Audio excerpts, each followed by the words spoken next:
Hello, everybody, and welcome to yet another session of Soundclash, the Clampdown. Our first session for August. Today is presently August the first. At which point I also need to shout out to all of my Caribbean colleagues. Happy Emancipation Day. From here in Trinidad and Tobago to wherever you are. Um, before we get into today's festivities, I just want to make sure that I do not miss our uh, regular housekeeping notes, which I always tend to forget. Starting with exclamation point arv tube, which is how you get access to the YouTube, where you can find the recorded VODs of all of the sessions that take place on this channel, whether it be Soundclash Clampdown or any of the other lovely content that takes place on this channel. Exclamation point arv tweets, which will give you access to Greg's Twitter, where you can find him having not only giving notifications about whatever content is taking place here at this present time, but also being a genuinely lovely and thoughtful person in general. So if you're not following Greg on Twitter, you should definitely do that.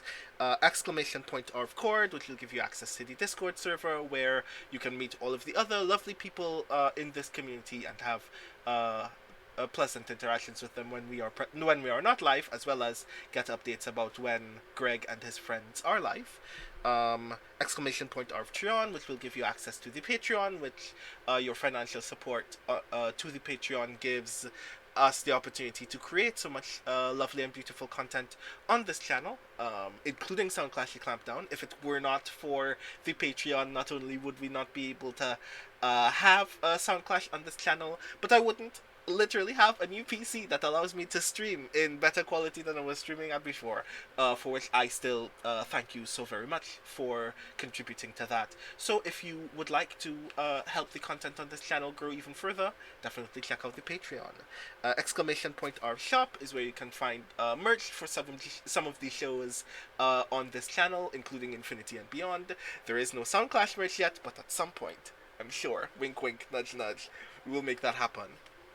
And um, exclamation point speculate, which will give you access to the podcast Speculate, of which I am one of the co-hosts alongside Gregory Wilson and our good friend Michael R. Underwood, which is responsible for, among other things, Blades in the Dark, the Case of the Sinded Seal, the Blades in the Dark miniseries that I also GM on this channel on Sundays, as well as Rebel Crown, which we should have an upcoming episode about soon. I don't think we've announced that date yet.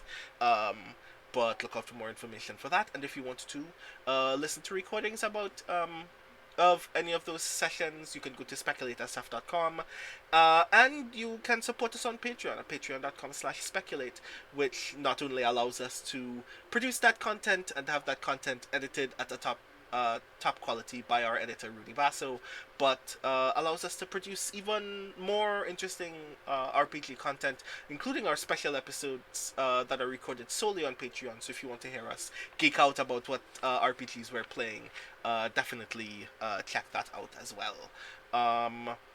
There's also exclamation point Icarus if you want to find out more about the Icarus and Jelinek graphic novels that Greg has published. Definitely check those out. They have been nominated for awards, which is a very good and important sign that they are indeed high quality. I am letting you know they are high quality. Ask me how I know. Um, as well as exclamation point Grey Shade KS for more information about the Grey Assassin trilogy, which I'm very excited to hear more about. Not only the upcoming novel and the sequels that will be kickstarted soon, but all of the other wonderful Grey Assassin content that will be created in the future, which you can find out more about um, by checking out exclamation point Grey Shade KS.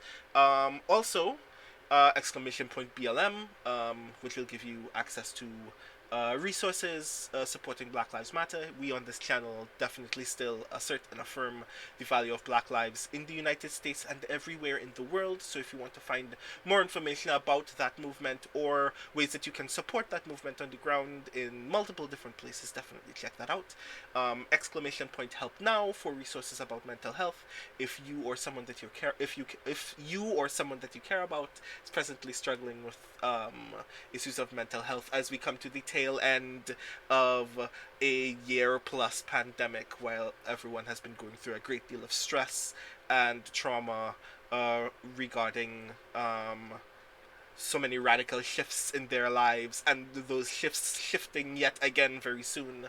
Definitely check that out as well.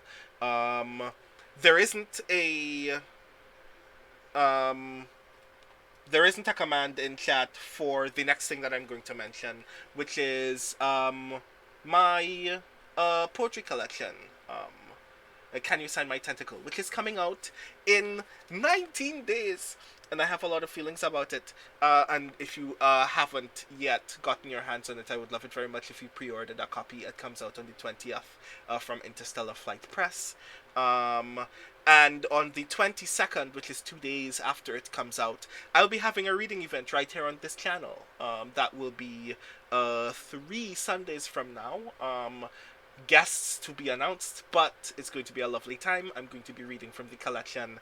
I've asked several of my poetry friends if they wanted to join me and read from their own work as well. I think it's going to be quite rad. So I hope that you join us then. But that's enough of things that are not Soundclash. So I'm just going to join some of my very interesting friends, so I'm sure having a very interesting conversation that I shouldn't interrupt. But the way that it kind of entices you to use it is that if you set it up on your phone, you would get like a free half-price happy hour kind of thing. So the entire team would all separately. So all of these lovely people were obviously having some very radical conversation that I terribly interrupted because I'm a rude and uncouth person. They might have been solving some radical problem that I will never have the energy to solve. Might have like. Oh no, it was about British drinking culture. You're fine. You you didn't interrupt anything highbrow, friend. Duly noted. So here are all of the lovely friends that are about to play this lovely game with us. Please say hello to them in chat. Today is going to be a very interesting session, and I'm very excited to get into it. But before we begin, I would like everybody to please tell everyone in the chat who you are, what you do, and who you will be playing this evening. Starting with Valley. Mute. I used the command to unmute it, and it didn't unmute. Hi, my name is Vale. I use he and they pronouns. I am an accountant by day, game developer, writer by night, and I will be playing Ava Perone, who is the beat. Nice. Next, Amber. Hello, I'm Ramirez. I am here once more to play Nakmatal or Melody, who uses they pronouns. And that's it. That's all we got. This was out of my turn, so I was not prepared, but here we are. A part of me is sorry that I did that to you, and the rest of me is absolutely not sorry. Next, Katie. Hello, everyone. I'm Katie, she, her pronouns, similar to a certain River Song, no relation to any doctors of any sci-fi series, also with she, her pronouns.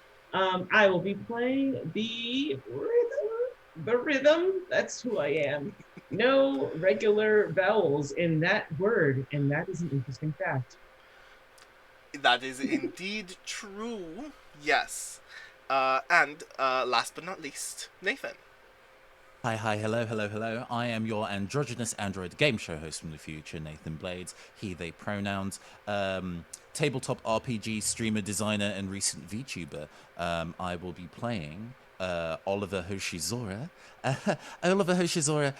The Harmony, he, him pronouns, resident anime protagonist, theremin player, and sad boy. Nice. And just because I see someone mentioning in the chat, I will also highlight that we are presently having a stream challenge on this channel right now. So if you have any channel points as we speak, it would be really rad if you could donate some of them so we could potentially boost this stream. I cannot see what the total is at this point, but I imagine it should be somewhere in the upwards of 20,000 channel points, which is not difficult for us to achieve. So if you wanted to donate some of those to that goal, I think that would be very rad so other people can see this game. So, where we last left off in Soundclash the Clampdown, everyone went to a very lovely party where no trouble was caused whatsoever. Hint, hint, nudge, nudge. And what I mean by that is Devlin's life was passionately in danger. The crew was immediately worried that perhaps teenagers were about to get themselves in trouble by being present, only to learn that Devlin, who is still one of the worst people that they've ever met, actually seems to have a great deal of understanding for why it would be a bad idea to have children present in the thing.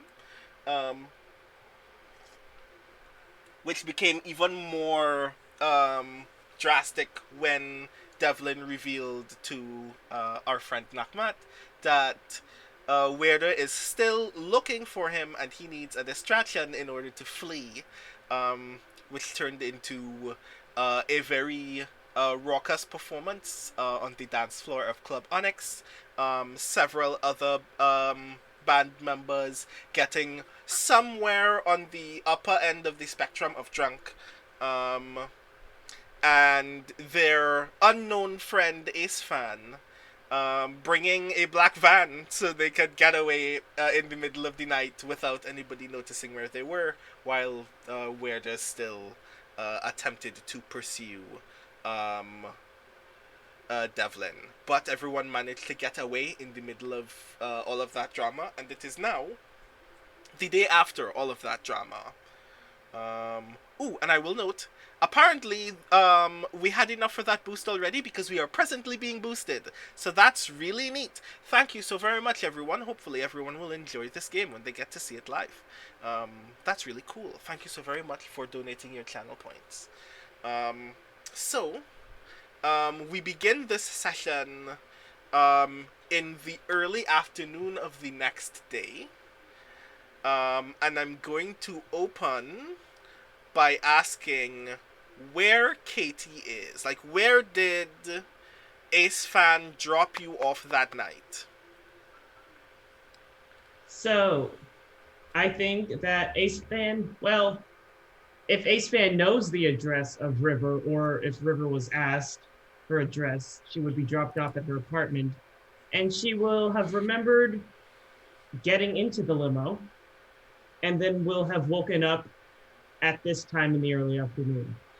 Mm-hmm. I'm guessing it is a weekday? It is indeed a weekday. Okay, so she's missed at least 2 lectures, and her head hurts so much. Yeah. Because she is hungover. It's like 10 minutes to 11. You've missed several texts from your classmates, several emails from one of your professors, like the only professor that actually cares whether you pass or fail their class. Like all like very adamantly asking where you are, if you're okay, what happened.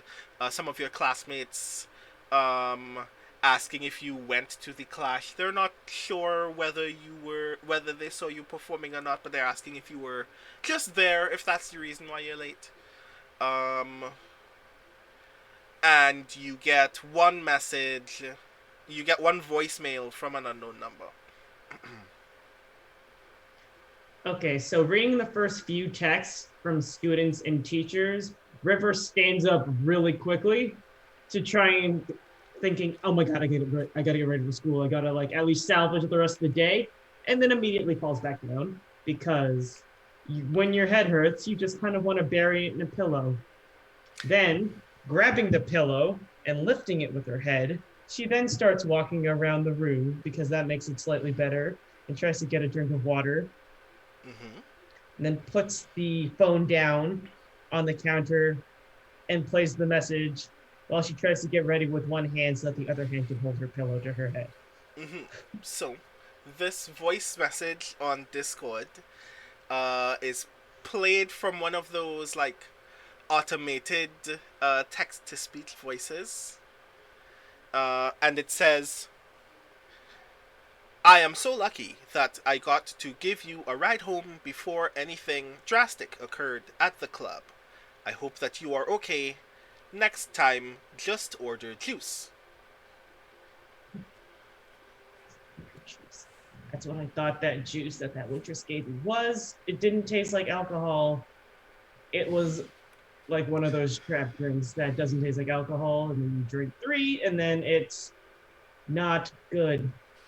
Okay, so still trying to get ready for school. Trying to get out the door as fast as possible. Do you know what time it is yet? Have you It would be- investigated the time at all? Yeah, she noticed the time on her phone and notices the text messages. It would be text messages, where are you? Look at the time, big eyes, Mm-hmm. or the biggest eyes you can possibly muster. It's like minutes to 11 a.m. This is the latest she's ever slept in her life. Yeah? Does she have in her... She's got to get to school. She's just got to get to school. But she can't drive. It would hurt too much. So how is she going to get there? Don't you... Isn't the only vehicle that you own a bike, a scooter? Yep, and it's definitely at the concert hall, too. Oh, my God. Oh, right, yes, that's definitely true. Yeah, you have no way to get to school. Well, you can take public transport, which is like pretty easy and pretty affordable. Yep. But it's not Also, going where to... even is her fiddle? I don't know if she knows. Did you... Aha, did you change clothes before you went No. to the... Oh, right, yeah. Your fiddle... If you didn't have it with you when you got to Club Onyx, is still on the party bus, which means that that's at the concert hall now as well. Ah, so she can't bring her fiddle to school. Nope. What does she have? You have everything that would have been on your person. You have like your phone, your wallet, your watch. Oh, she meant what instrument can she bring to school, because she doesn't like not having one. So she like, can she take a melodica? Just be like, this will do. Rummaging Or, like, around in the back of the wardrobe, just being like, rummaging yes, I around. knew I had one of these. I have a harmonica. I have Uh-huh. a slide whistle. Just I like, guess doesn't that make any works. sense. I I don't know what the rules are of what instruments you're allowed to own and also be good at playing.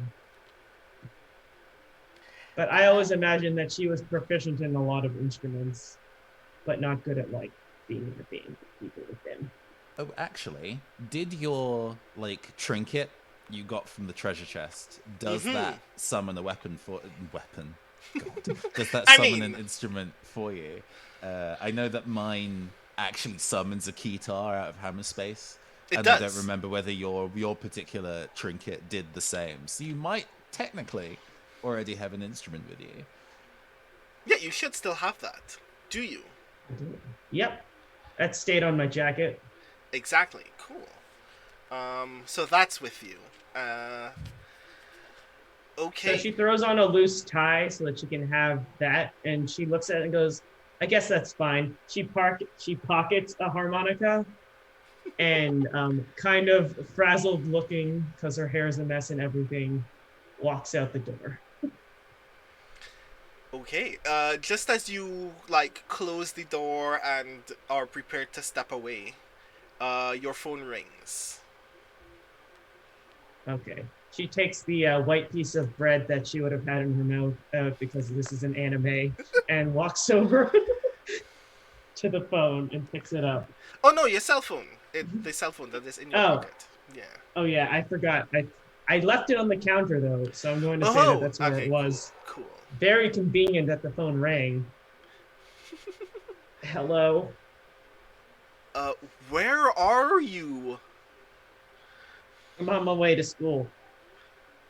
To school? Do you know who's talking to you right now? Jeff? No. This is Devlin. Oh, hey. I've been trying to call y'all since what, 9? Well, it's almost 11 now. Yes, which is why I was worried that you had died. Are you okay? I'm a little under the weather today. What do you... I gotta get to school, though, so can I help you? I Do gotta get out you the have door. to? Of course, it's school. I mean, it's one day, right? Like, more important things are happening?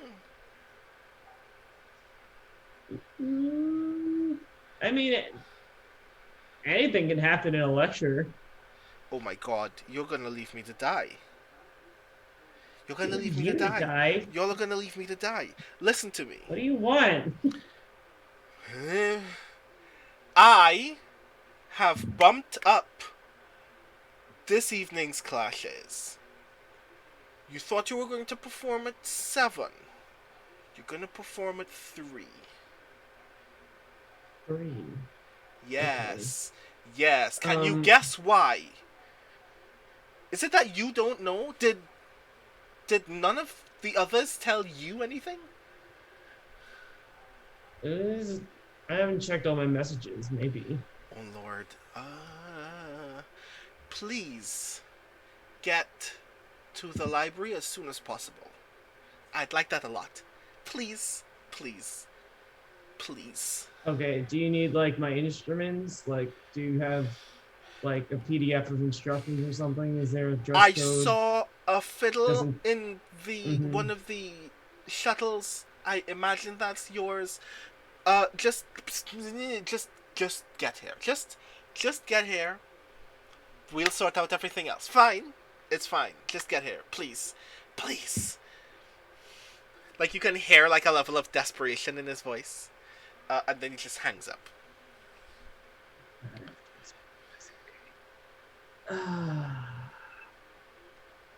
Okay, River's going to group text the group. Are there any messages there already?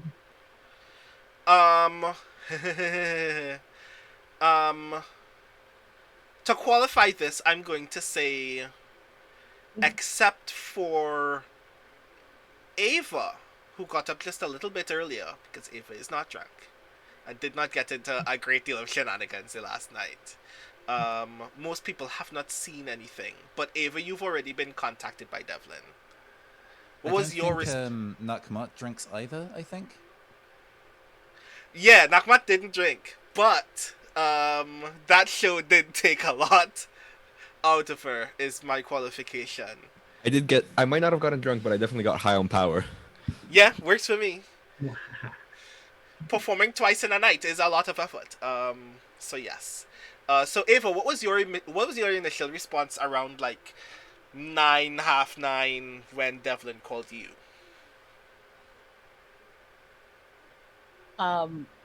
The police can't help you. Why? Wait, I know the answer to that. Never mind. I'll be there. Oh my god! It's just like that brief performance of Devlin's eyes open very wide in front of like a tall glass of whiskey that he's like very nervously drinking as he hangs up on you when you say that. But yeah, most of the messages that are presently in the chat are Ava's. Everyone else is now getting up. Okay, so River texts like show at 3 question mark question mark question mark, and then she starts to walk to the library. You can take the bus to the library too. Infuriatingly slowly. Oh god. As Devlin will. River needs fresh air, and Devlin can be stressed out. This is where I will say, while River and Ava are still talking, that message is the message that wakes up Nakmat.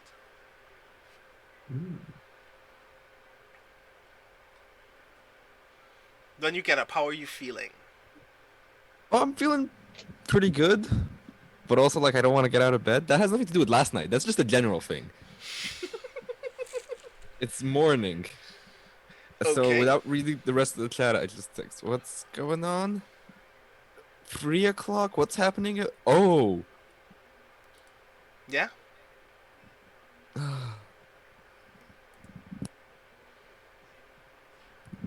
So do y'all have a song? Or Ava texts back, might as well perform the werewolf song. It's what we've practiced.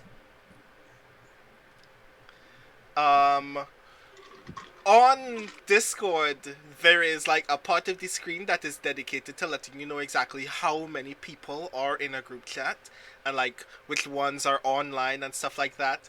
And it just says that 4 people are in this group and like 3 of you are online. And then very briefly it flickers to 5 people in the group, 4 people online, and you just see Ace Fan go exclamation point, exclamation point, exclamation point. And then they leave the chat. yeah. This is starting to get like a little bit frightening. But you I know think what? Also, in response to the song, you just get Nachmat is typing, Nachmat is typing, Nachmat is typing. Delete. Fuck it, they'll be over the moon. Okay. While that is happening, I want to check in on Oliver. Oliver did not sleep very well. There was a period of time during the first performance where their eyes were sparkling like stars. And it seems that after they kind of realized that those were literal stars in his eyes, his eyes have just been shineless kind of since. And still with the whites of the eyes, but you know, just kind of like black pupils since throughout the entire time at Black Onyx. Going back to bed drunk, having slammed the rest faster than he'd intended to, but just kind of laid there and thought about it for some hours. Maybe slept a little bit. But has been, despite being the last person to answer the group chat and the phone call, has probably been up the longest, but just not looking at their phone, being like, I have to get myself together for the performance this evening. This is showbiz, right? You do a show, you go on a rager, and then you need to be ready for doing the next show. This is just show business. It's show business. And we're, like 11, maybe midday at this point now. Everybody's up. We're late. And we've gotten this kind of call through of being like, it's been moved up to 6. We're playing Have Hope by Werewolf. I was like, staring at the phone being like, pausing, and then types in the chat, well, we do know that one. Can't give them the same song twice. Although, there's a pause for a while. Didn't 2 of us, like, lose an arm last time we dabbled with that song? As you say Came that, back. as you say that, I want Riva and Nakmat to look at the arms that they would have lost at this point. It's been it's been enough time that your arms are back to normal. But like upon further inspection at this point, you do kind of notice just a little bit that even though color has returned, like they still look like normal mortal arms at this point. If you look very, very closely, it's not perfectly opaque yet. is just opaque enough that other people can't tell that it was once transparent. I just respond back, my arm's still here. Well, all right then. River sends a screenshot of Monty Python and the Holy Grail with that one point where it says it got better. Yeah. Yeah, I guess another kind of pause. I think at this point, Oliver, like normal, has kind of having taken the time to kind of get dressed properly. They've been up and dressed, but have changed into performance wear in this kind of like period of time, and is now getting on the bus to kind of get into town, and has kind of messaged about like, well, even if we don't lose our arms, there will be a lot more people present than before. I'm not quite sure if all our listenership has quite the same health insurance as we might.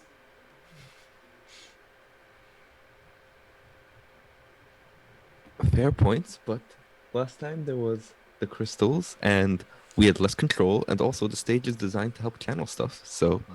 Also, last time we summoned a fucking meteor and nobody died, so I think we're good. A single like smiley face, like a separate message with just one smiley face. Eva sends like several thumbs up. Yeah. Nakama just responds with, take that, dinosaurs. If anything happens to the crowd, we'll just play a little bit longer and undo it. Yeah. Hopefully that's how that works. Oh no! When you say we'll undo it, and it's like, oh, and turn them to gold? 3 question marks. It's like apparently, if you do something like take a rest, you forget the whole night ever happened. So maybe just let that happen.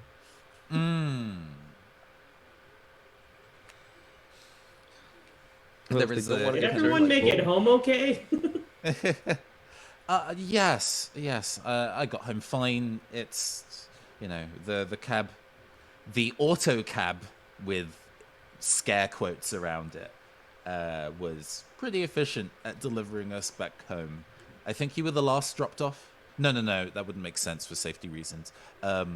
River was the first dropped off because we were all accountable and see that you got home safe. So, yeah, you were the first dropped off, although I guess you don't remember. The way that I'm pretty sure I would recall the scenario would have been River, then Nakmat, then Oliver, then Ava. Makes sense. Because even including the automated driver, Ava was the only adult in the vehicle at the time. So, Hey, I'm a legal adult. Yeah, we're legal adults. Yeah, legal adult. You are adult on paper, you are adult on your ID card, but what we've established at this point is, are any of us adults? So yes. You saw me try my key about 5 times before I went into the hole, before I walked in the door. But I got in. While you're all having this conversation, you see, like, Discord is a very strange app. It's such that because it is like so uniquely tied to individual hexes and like is a source of most social media access for most people, it also has a ticker for like relevant news as well.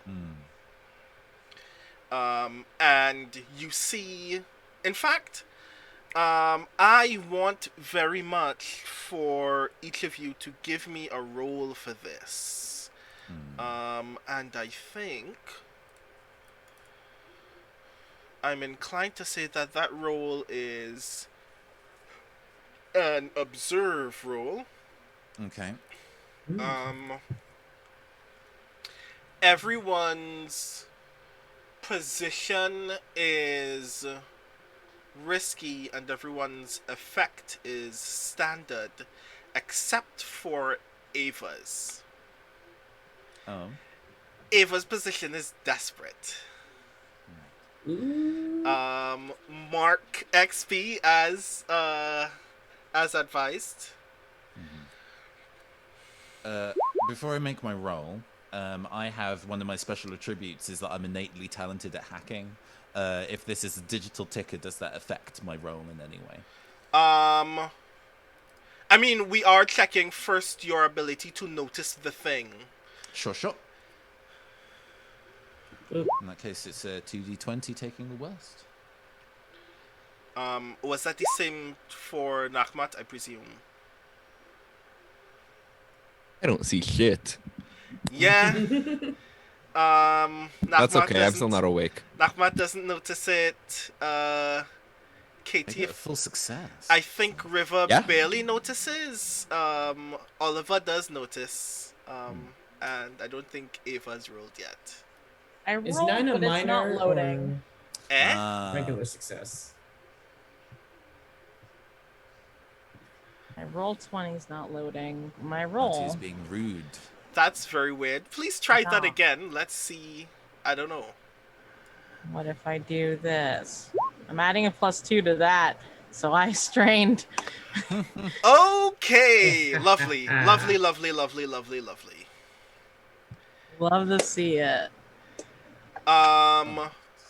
Right. So this is what happens. River and Oliver both just idly notice, like you weren't paying attention to the ticket the entire time, because most of the time at this hour of the day it's like sports, a thing happened in politics, like some weird influencer wildness that you don't actually care about. And then you notice the word ice in a statement on the ticker. And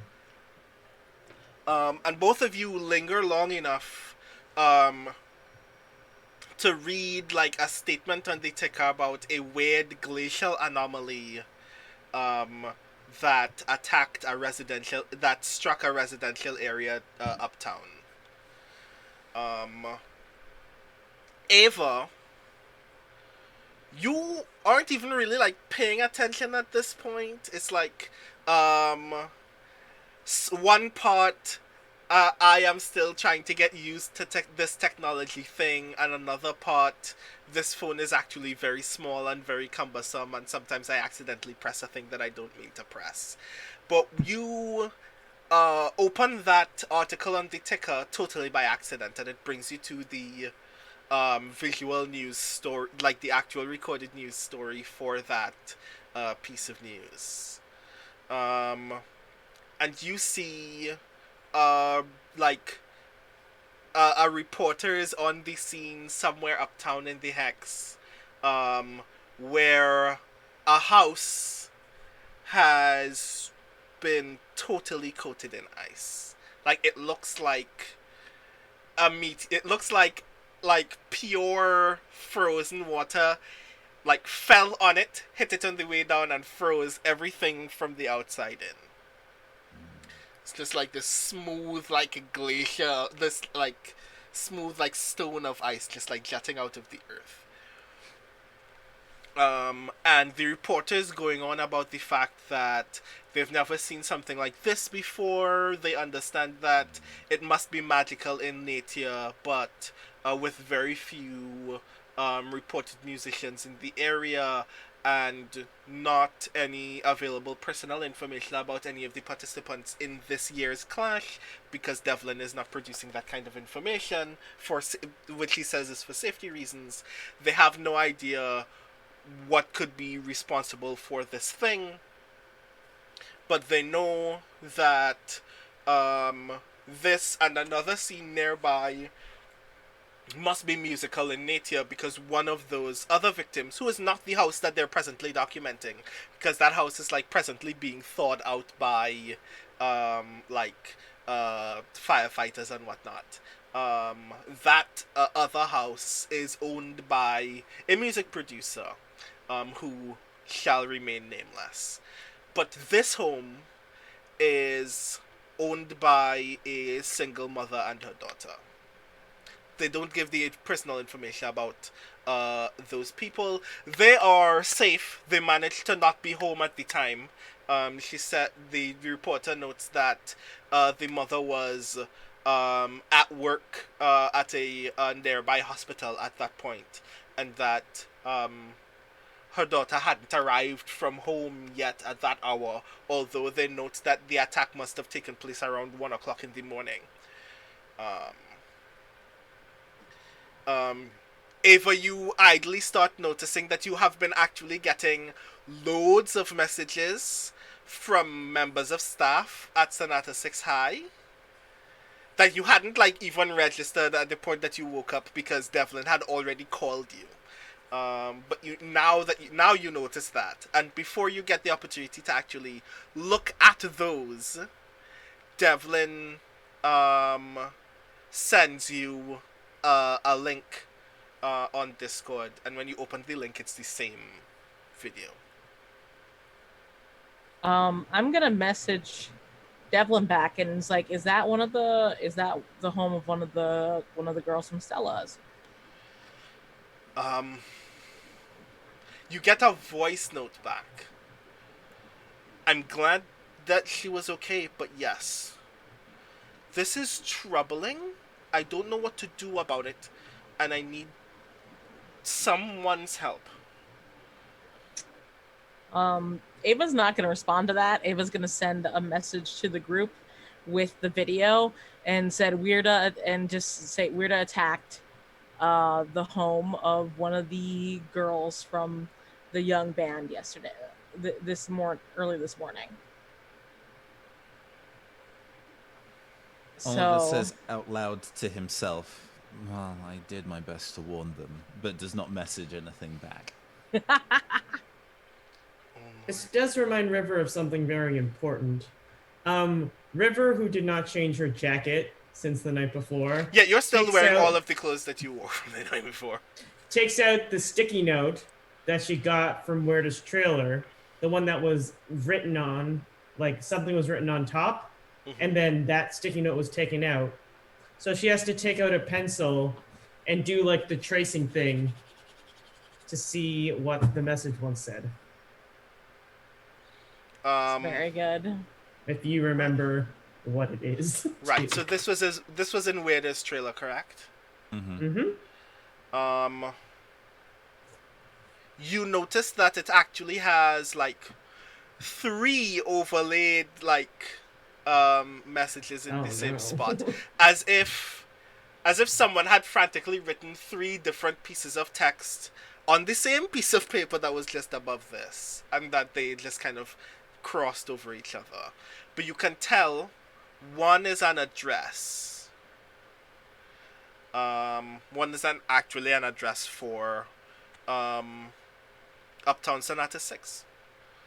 The other is a very finely written list of names. It was written with the nib of a pen that is literally so small that you do kind of have to squint to see it. You see Devlin's name on it. You see the name of the person whose home that you all got a vision about earlier. You see 3 or 4 other people who you do not know. But on that list, you only see one name crossed out. It's not even Devlin's name. It's not even the other person's name. You see the name J. Halls crossed out, and you also see the address. You also see there is a cross out on the address as well. And then you see in somebody else's handwriting, not any handwriting that you've seen associated with any document that you've read from Weirda up to this point. Somebody else's handwriting says, "Do we really want to do all of this?"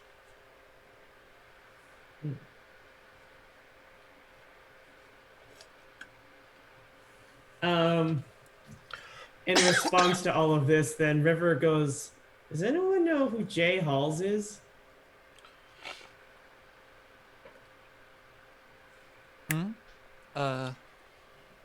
No, but it's worth taking a look.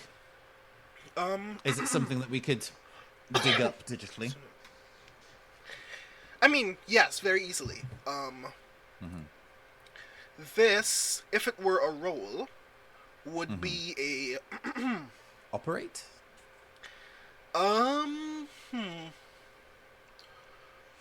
Study. It would be a study role if you just want to gain what is essentially like whatever is on Google.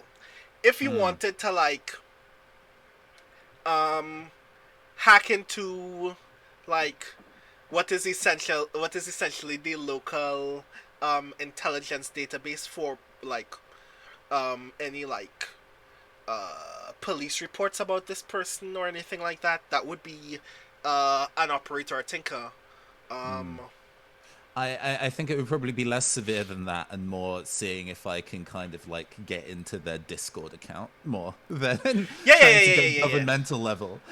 Yeah. Down to that level is also, yes, you can operate for that as well. If you are studying, your position is risky and your effect is standard. If you are operating, your position is desperate and your effect is great. Okay. Mark a point on force. So, Oliver is going to operate. Yeah, we're going to go roll a d12 plus 2 because I've got 1 point in operate. Okay. Oh, to roll a d12. For a partial success. Yeah. Yeah, partial. Yeah. Cool. Makes sense, all things considered. You have a bit of difficulty getting into the like Discord is built in this very strange way where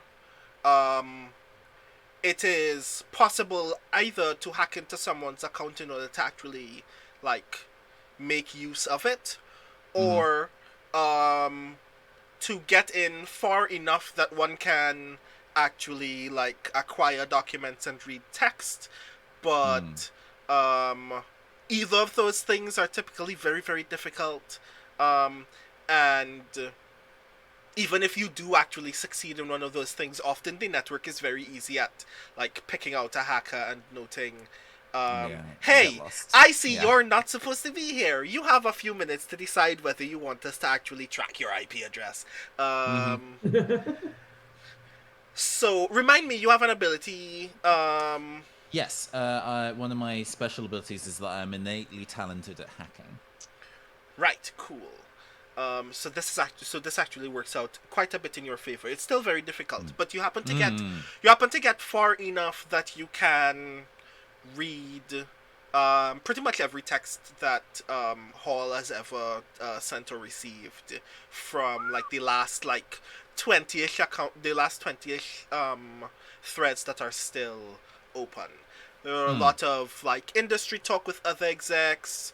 One of these messages is his ex-boyfriend, who it seems like the only time that they ever actually send each other text messages is when they're getting in a very awful fight, and then it's immediately followed by dozens of voice messages, and you open those voice messages and those are some of the cutest and most heartwarming things that you've ever heard, and that continues for like a day and a half, and then they get in another fight for 6 hours, and that's the nature of their relationship, and it's actually kind of upsetting. I like that this is all kind of occurring while Oliver is on transit to the library. They're kind of kicked up in the back seat of one of the buses, just kind of being a messy bitch who lives for drama for a moment. Under the circumstances, well, this is not a thing that Oliver necessarily does often. But the kind of like, I just wanted to go and double check if they're sending anything big serious to people who are essentially magic domestic terrorists, and it turns out that actually it is a whole lot of personal infighting, which was initially like, I don't need to look at this. But there's a voice message. Huh. So No. I shouldn't. This is not the time. yeah. So those are most of the messages that you get, that you see, that are like 2, 3, 4 weeks old. Things that you notice very quickly as a result is that one of the last text messages that he sent to his ex are, "I'm really sorry. I think I'm going to have to be away for a bit. I hope that you're doing okay." It's a very weirdly worded kind of message. And his ex replies, "Is something wrong?" and never gets a reply back for 6 days. He made several meetings with several indie performers and then cancelled them last minute, like 8 or 9 days ago. And that the only other messages of note that you see are, he had two separate message threads with two execs that work for like a very established record company in another hex, and the conversation is very weird. Like, it goes in the direction of, I think something that we did is going to bite us in the ass. I think we need to talk, something, and then both of those execs in those message threads separately said, not via text, call or voicemail only, delete everything that you see, and then you don't see anything in the rest of those threads for 8 days. And then there's another thread that is just that is mostly incoming messages from an unknown user that goes, "Hall, I know that this is your number." He replies, "Who is this?" "This is your reckoning. Please stop talking to me. This is strange. You know what you did and you have to pay up for it." And then after that, it's just like a series of escalating threats. Pictures of places that you have never seen before, but you can imagine that those are pictures of the garden outside his home. The place where he last ate. The license plate number of the taxi that he just took. All very, very close. And he like doesn't reply to any of those things. And that's when Discord sends you the message, "Hey, it seems that you are not Jay Hall. Do you want to linger here, or would you like us to call the authorities?" Yeah, no. At the point that it starts becoming like photos of his personal life, Oliver is all kind of like, "I think I understand." This is now very much a, well, this has always been a thing that the police really should be handling, but none of them are magic experts for various obvious reasons. Does the nature of the way, because we've now seen a handful of missives from Weirder in terms of like messages directly to Devlin, for example, and have been left in his home and things like that. Does like the tone of these threats feel like a Weirder style threat? Yeah, just to kind of 100%. Put those 2 and 2 together. Go ahead. I will say, for the sake of getting to a thing, that when you have finished like reading all of those messages and you're like fully daunted by that experience, that's when your bus stops at the library. Yeah, there's a brief message back to River where it's all kind of like, "Yep, we'd got him," as Oliver closes that dummy account on their phone. Pops up. They probably shouldn't have been putting their kicks on the seats. That's a very rude thing to do. Oh yeah. But gets up and lightly jogs off the bus. Actually, at this point, they probably have been recognized if they're getting off the bus at the library. This is now a risk. Showing up to the concert in a non-classy looking vehicle is probably not a good look for fledgling musicians, but hey, this is the most affordable way to do it. Yeah. I imagine that you're still like decked out for a performance anyway. Yeah, so like there is like a small crowd at the gate outside the library that is like still very like cheering, very eager to see you. But like a handful of them, when they like reach out their hand to shake your hand, or like they're throwing their fists in the air. A handful of people you can hear like noting to their friends, "Hey, Oliver takes the bus just like me. That's cool. You just made public transit awesome. That's rad." Nice. I mean, yeah, that's a Yay. good thing. We do Yeah. good work here. We do good work. This feels very. I don't know if you've ever like dressed up to go to like a drag concert or like a really particularly gay musician, and you're dressed to the nines for that, but then you also still have to get on the train. Yeah. It's a lot of that. We're dressed for that kind of party, but yeah, just still sitting on public transport. Nice. So I will say that everybody else is like roughly on their way, so that everybody can arrive around the same time. So you meet everybody at the trailer that was already reserved for you from the last clash. Okay. How are we feeling, everybody? I got I'm 2 just aspirin and avoiding. I'm ready to go. I'm avoiding looking at my phone because I'm probably gonna get fired for helping this man. I mean, depends whether your high school is there's a pretty good spin that you could do for being a teacher that's so heavily invested in the arts. I think there'd be some schools that would call that prestige. I mean, besides skipping Yeah. all my classes today, I'm doing pretty all right. Oh, Yeah. same. Like very flatly, like I did not go to uni today. It's fine. See, Nakhmat's the joke, because Nakhmat doesn't go to the university. Yeah. Forget which of y'all know that. You need to know that. I don't know if Ava knows that yet or not. Ava does not. You have not explained that to Ava. Yeah, it is not But coming. also, like, it's none of Ava's business, honestly. Like, you guys gotta go to university. What does that have to do with me? It's fine. While this To their conversation, credit, Oliver and River have not dobbed Nakmat in as to revealing Nakmat's school secrets. So we've been pretty good about it. while this conversation is happening, I would like everybody to give me an observe roll. This is to determine whether like a thing that is happening around you, you actually get to notice.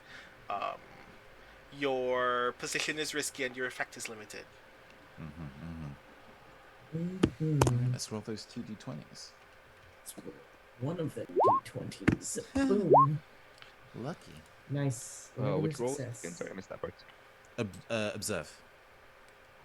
Yes. All right. Double strain. Here we go. Oh lord. No, I. Not. So Minor support. that's minor. That 10 is Full average. success. Yeah. Yep. Minor. Well, no. Both of those are also 3 regular successes yeah. and 1 minor success. okay. Cool. All of you can very idly, awkwardly notice, like you, like while you're all chatting, you just kind of notice, like you just get this feeling that like someone is looking at you. And who got the highest full success there? Ava. Right, neat. And Oliver. Yeah, it's a tie I'll let between Ava take it, it's all good. yeah. Yeah, it's a tie, but I'm gonna give it to Ava for flavor reasons, which is Ava, you glance through like the shuttered window of the trailer that you're in, and you see outside, like standing by one of the other trailers further down like the backstage like setup area.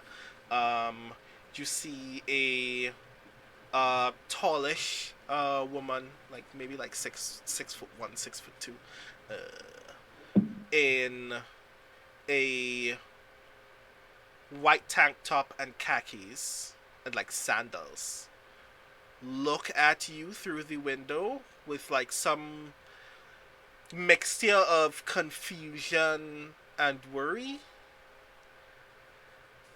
And when she notices that you are looking through the window, she flinches, but she doesn't move.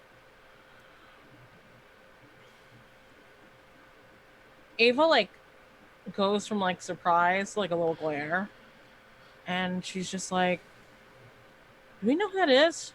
She's gonna like, she gestures everybody to go to the window and like look at this woman.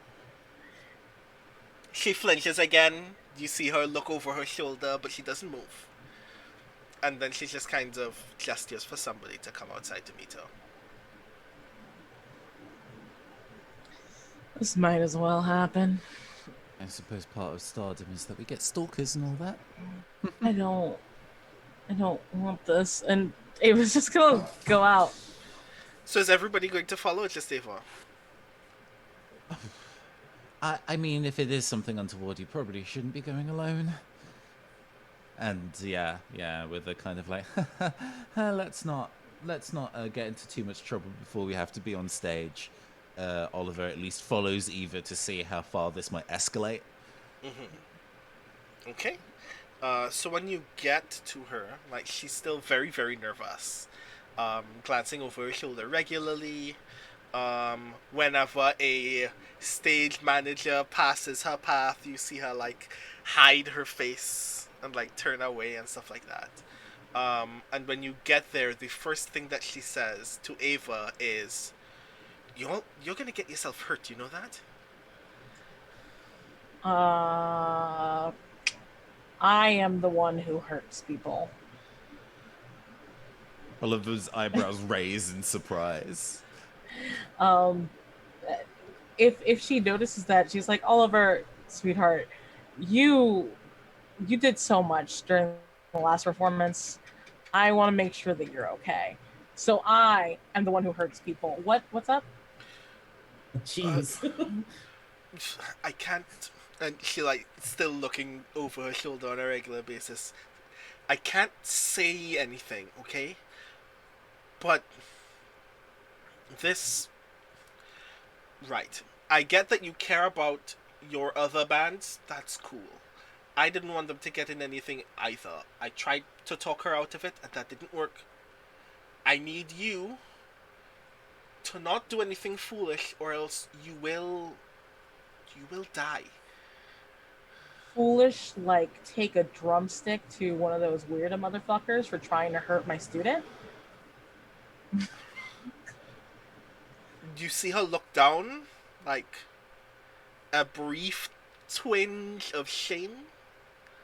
It's like you hear her kind of mutter under her breath, "We deserve it, but don't die, okay?" And then she looks over her shoulder again, and she sees something that you cannot see, and then skips away. Skip, like an actual like she tries to skip. Like she just darts away very quickly. Mm-hmm. Okay, Ava's gonna turn to Oliver. Did she Oliver imply that she was in Weirda? Oliver has had his hand behind his head in kind of like anime embarrassment that has been looking away and was like, "You're not fucking around today, are you?" Have you ever known me to fuck around, Oliver? Just as you say that, one of the stage managers appears. Like, you don't see them walk up to you, you don't hear footsteps or anything like that. They just kind of arrive behind you and say, "Well, for people who don't fuck around, you're quite late." We kind of need folks on stage very quickly. Are you all dressed? Are you all ready? Oliver turns on the kind of like, he's been doing it less since you've met him initially, where there was a really almost obviously fake facade of cheer, and he's been doing it gradually less, but at the moment of like, oh, we need to be on stage, it immediately comes back quite hard. Yes, we're primed and ready. Sorry, we just wanted a little bit of fresh air before we go and wow the crowd. You know how it is. That's fine, but when Devlin says 3, he really means 1:45. So long as you all have everything that you need, we're ready to put you on stage. So you're ready. You'll be surprised how well prepared we are these days. We'll see you on stage. Okay. Or behind. Well, rewind that for phrasing. We'll see you in the green room just before we're about to be on stage. You'll find us where we need to be. Cool. Looking forward to that. I'm gonna check with you all in a bit. Mm-hmm. When I give you the sign, you're on stage. Cool. And then they just skip away and disappear. Oliver turns to Eva. Well, I've already put on my mask. You probably should as well. That's fair. Have you worked in retail before, Oliver? I find it fades. The mask fades slightly. Actually, that kind of like tone of voice you are familiar with, because Oliver, for at least when you first met him, has kind of addressed you with that level of cheer. I find in lots of professional circumstances there's a version of a person people want to see, and showbiz is that about 90% of the time. So That's fair. Makes me a little sad to know it, but that's fair. I'll go put on my mask too. yeah, it makes me sad too. Right, let's go. Do on what I stage. do and not give a fuck. Ava gives $2. Ava does like a little like friend punch to Oliver's shoulder. Mm-hmm. Oliver looks at Nukmat upon saying like, I don't give a fuck, in a way that it's like, that's not as true as you want that to be, but doesn't say anything. And Magnet will just wink at the look. Yeah. I'm lying to myself too. Wink. Wow. But yeah, even in River's kind of like, I'm still at least working off a 30% of my hangover kind of thing. You are being physically dragged back to the green room to get ready. Did they bring my fiddle? They should probably be in the green room for us, prepared. After all, they do not know what riders we need at this point. So. Well, if we're gonna get hurt, I'm sure we're like 5th on the list or 6th on the list that exists for real. The real list. We'll work on that after the show, right? Okay, let's go. Hey, are you gonna be good to perform, friend? Yeah, just give me a little bit more water. It's gonna splash my face. Yeah. I wasn't expecting you to dump the bottle on yourself, but hey, if it gets you there. Yeah, I feel like we cut it with a camera pan to where Nagmat was in the process of going to do that, and then just slowly pulls their hand back because we're. Okay. So when you get to the green room, River, you notice your fiddle case is unnecessarily grimy all of a sudden. It's covered in like some sticky liquid that you do not know what it is or where it came from. Glitter is stuck to it in some weird places. But it's there when you open it. Your fiddle is inside. Is the fiddle's fine though, right? Yeah, the Just fiddle's in clean. case? Yeah, that's good. Okay. She breathes a big old sigh of relief because she's like, please. Oh my god, it's my baby. I don't have a name for you yet, but I will at the end of this. Okay. Lord. So that really sobers her up a bit, just being like, it's a real comfort. It's ready to go. Let's do this. She's got water on her head. Okay. Wake her up a little bit.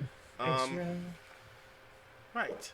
So you get inside the green room, and then another stage manager comes in and says, okay, so you all are ready? Indeedy. Cool. Your opponents this evening are going to be Stella and the Horoscopes. They already did the coin toss because you all weren't here yet. Unfortunately, that's not the way that we would like to do things, but we wanted to figure out if they're going to win by bye anyway. And they they decided to go second. So you'll be up immediately when I give you the cue, which should be in a few seconds after Devlin does the Devlin thing on stage.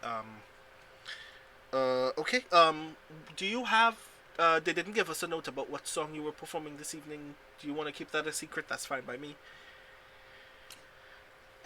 It's a bit of a deep cut. But We already have the backing tracks and stuff prepared. I work in electronics, so I've already got the EDM, so I've already got the tracks and stuff prepared. Noted. Cool. Just have a little hope that we're gonna do a good performance. Ah, I see what you did there. Deep cut indeed. I look forward to it. Okay. He responded well to that? Oh, wow. Ooh. I think they felt they Um, were joking and not being serious about what we're about to do. And then the stage manager leans in and goes, I know I'm not supposed to enjoy that, right? But like, I've been here long enough. People do weird stuff. I'm always into the unorthodox, if that makes sense. Well, we hope you enjoy the show. Okay, and with that, right, yeah, you should be on in 5. And then like you see another stage manager like near the backstage curtains, like waving frantically to the other one. Is like, yeah, they're gonna come on, right? Okay, cool. You can go up now then. Cool. Mm-hmm. So, this clash is going to work like the other one. But because you didn't write this song, all of its tags will be unknown to you. When you hit a tag, it will go off, but you'll have no idea what the tag is until it goes off. I am I have a excited. vague idea of the themes, considering what happened when it was last played. But yeah, let's find out. Yeah. Cool. So, you get on stage. Devlin steps like to the side and goes, just the performers that you've all been waiting for, who knocked our socks off at last clash. Give it up for a cordial eclectic. And the audience is so hype at this moment. People are throwing physical objects in the air.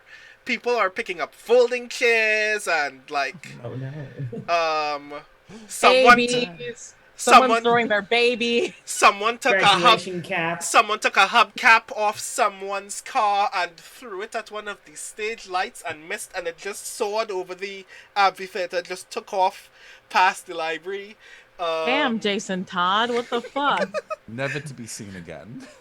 Box like, of macaroni. Someone brought like large scale amounts of confetti and like it's going off in the crowd, and like like people's entire faces are like covered in like 1-inch square confetti, like the worst confetti that you could ever find.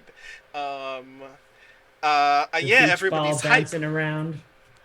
The confetti definitely has like different ads on it for like different eggs.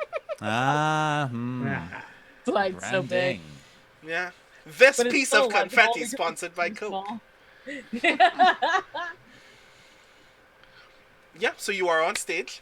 Is your show? I wonder if, and this is a thing that everybody probably can agree to or veto, since we now have a unique way to summon instruments, do we walk on with no instruments? And everybody's like, what? Wagwan? And then we're just kind of like, bang, and it appears. Is there magical girl like effects and transformation sequences when we summon her? And basically, tell me your performance outfit. I need to know. It's important. I feel like I would say Oh, yeah. I'm on board for this. But I feel like we got to do like any pre-song like hype up we want to do before the instruments stuff. Like it just we're Oh standing on sure. here with the thing. As the front woman, no, come on. I was guess actually, if you were that's, comfortable with it, gonna do like a very quick thing, then hand it off to you to like if Oliver wanted to say anything. Oh, no, I'm good. Go for it. Then Nakhmet is gonna be like, well, aren't y'all excited today? I guess we have to thank my 5th favorite type of eggs for such a wonderful introduction.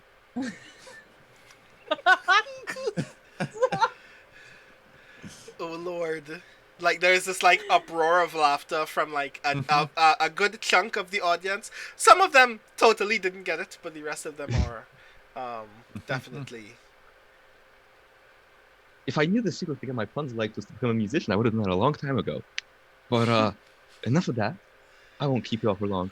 We're here for one thing only, to play music. I look down, confused. Hey, did we forget our instruments? Just mock surprise. Oh no, it's not. They're just pantomiming. Where did our instruments go? I guess we gotta pack this up. Sorry, y'all, no performance. And just starts walking off stage. There is this row, like the first like 2 or 3 standing rows of the audience are made up of people who are made up of like 14 to 21-year-olds. Mm-hmm. And they're all actively booing. Nakmat, I want you to give me a 2-die fortune roll. Roll 2d20 for me. Okay. So rude. A 6 and a Oh, 19. well, that's definitely Oh opposite ends of yes, the spectrum. 19. I love it. Just as you make off to walk away, in perfect unison, all of your pins start like shimmering in the same direction. At the same time, it actively makes that anime swing noise, and everyone hears it. Mm-hmm. And that's when like people actively notice that the pins that you're wearing are in fact of musical instruments. And like you hear like this growing uproar of excitement, like from the back all the way up to the front. It's like everybody's like, "What's that? What's happening there?" Nice. All right. Yeah. Like, I think Oliver has his pin over the kind of what would be like the breast pocket where their heart is, and they kind of clasp both hands over the heart and open it out. And as they open out their arms, like stars kind of appear in a constellation between the two hands, that lines form between them in the shape of a guitar as it then manifests in their hands. Yeah. It's just like it grows in like this kind of shape of kaleidoscopic light, like it's just like shimmering prismatic. The loop appears over your shoulders just as magically, and then when you put your hands back down, the guitar is just Manifested. on you. Yeah. Yeah. Mm-hmm. When you do that, everybody else's pins shimmer again. Ava just, I think Ava puts her hand out and like goes from the pin to put her hand out, and then there's like a shimmer in the air of like that kaleidoscope motion that they did during their last performance, where there was like doubles and everything, and it's like an octet of drums that like sort of like close, like almost like a, like when someone's shuffling cards and you see that motion sort of like shut in on each other into the drum set, and then drop in their hands the drumsticks. Yeah. That happens, and you notice that the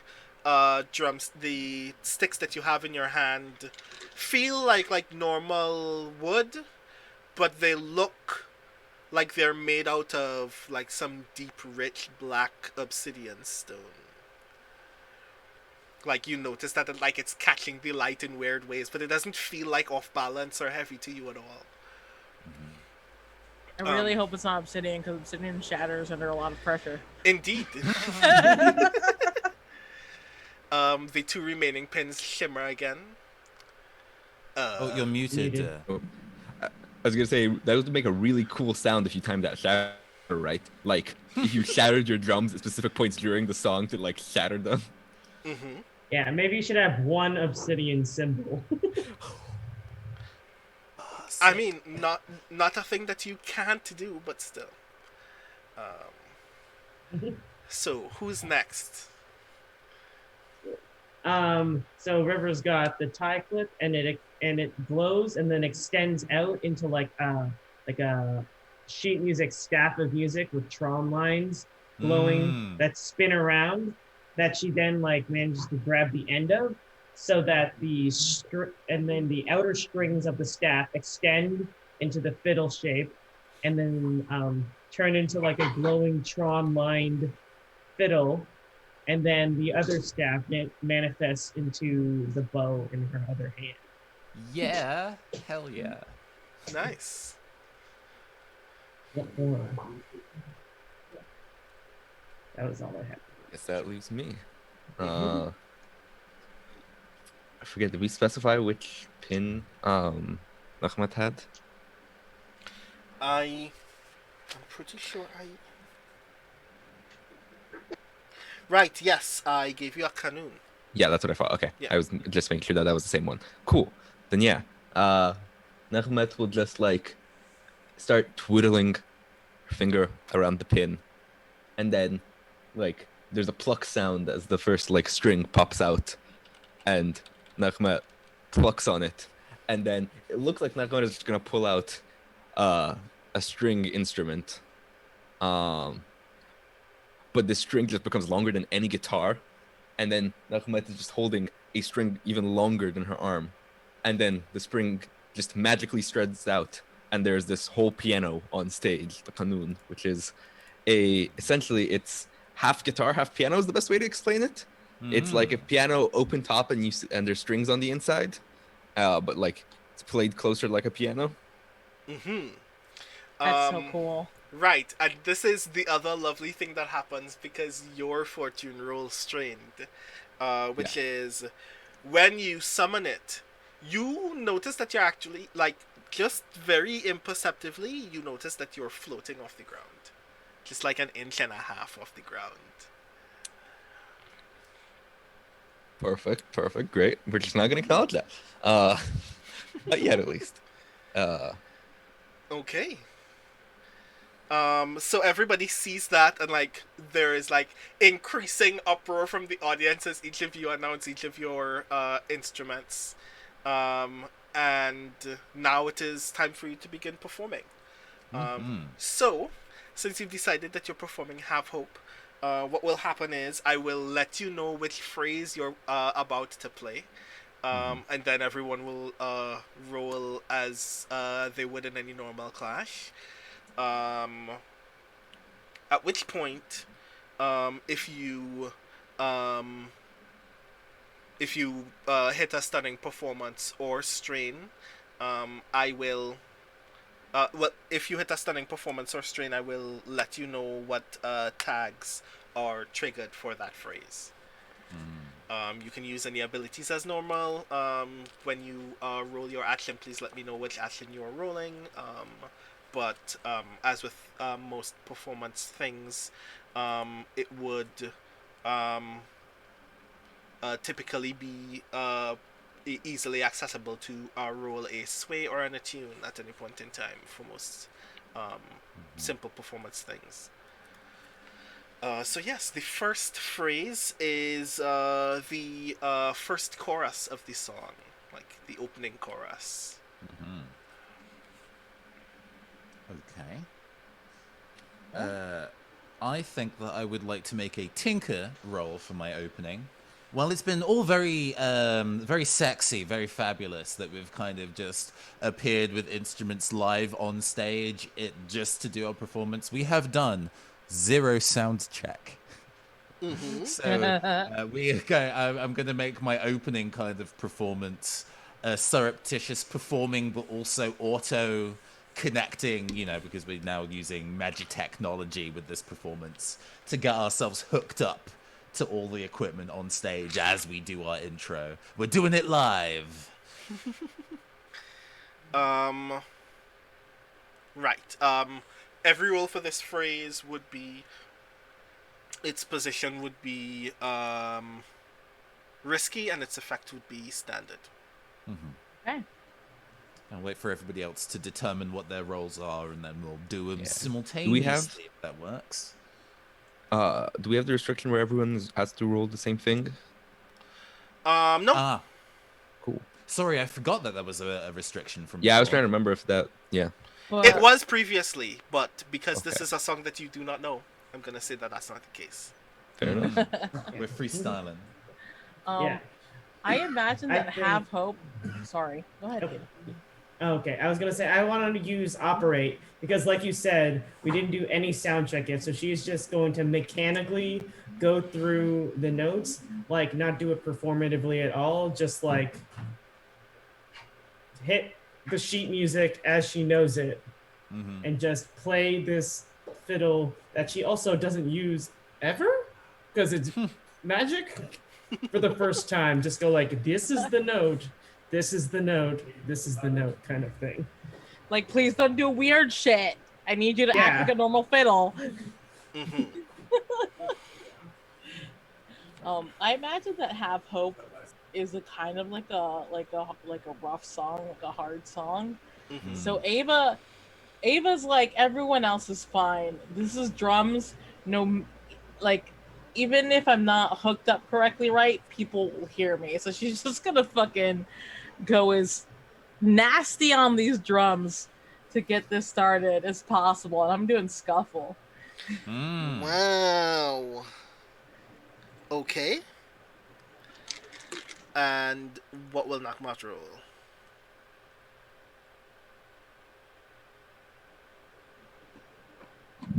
I like the idea of Tinker from Oliver, so I'm also going to do the name of, because I think this is, I think Nakamat knows how to play the kanun, but hasn't in a while, and so is going to be trying to get into the swing, and also probably hasn't played one since they've gotten a better feel for their style, and so he's probably trying to fine-tune the instrument, not just so it sounds good, but to get it to play closer to both the style of the band and Nakamat's own style. Mm. Okay. So that it isn't just, Interesting.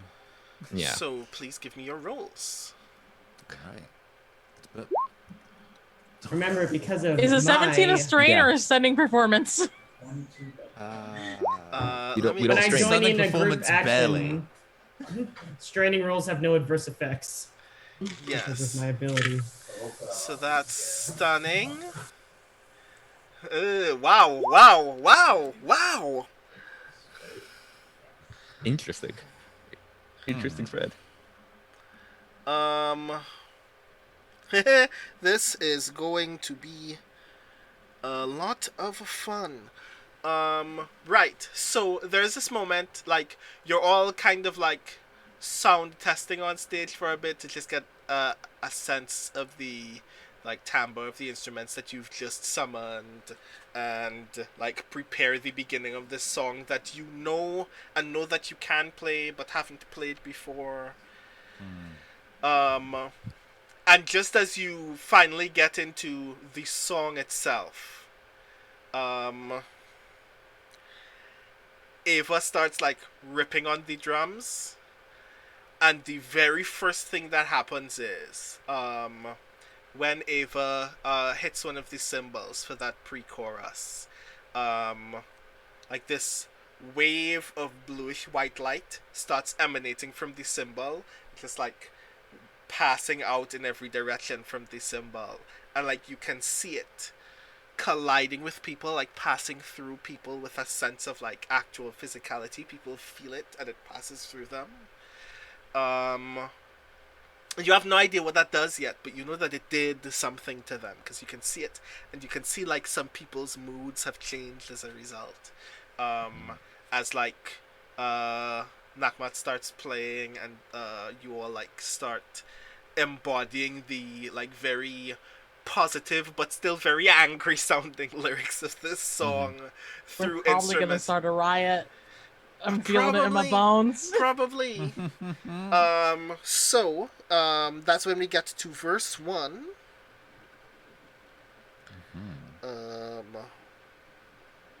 Let me just make a note so I can see where everybody is. Right. So verse 1. I just want to make sure that we have enough time. So please let me know what. When are we going to? 5:30? Yeah, we should Yeah. be good. We should Yeah. be good to half past. So I just want to make sure that we give everybody time to do all of the things. So, 6. what action are you taking for the first verse? What's the kind of like tone of the first verse, like instrumentation wise? Yeah.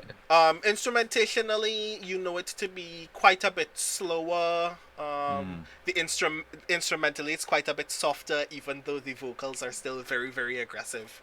But then again, the song was not recorded with the instruments that you're presently playing. So Yeah. you get to do whatever you wish, really, when you really think about it, so long as you don't break the general melodic quality of the song.